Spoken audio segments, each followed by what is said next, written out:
الرحمن الرحیم صدقہ و خیرات کے 10 فائدے۔ نمبر 1، ہر قسم کی بیماری کا شافی علاج۔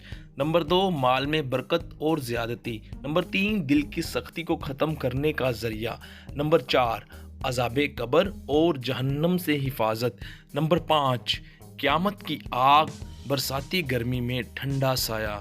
نمبر 6، اللہ تبارک و تعالیٰ کے غصہ کو ٹھنڈا کرنے کا سبب۔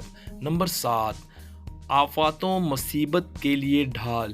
نمبر 8، فرشتوں کا مال میں برکت کے لیے دعا گو ہونا۔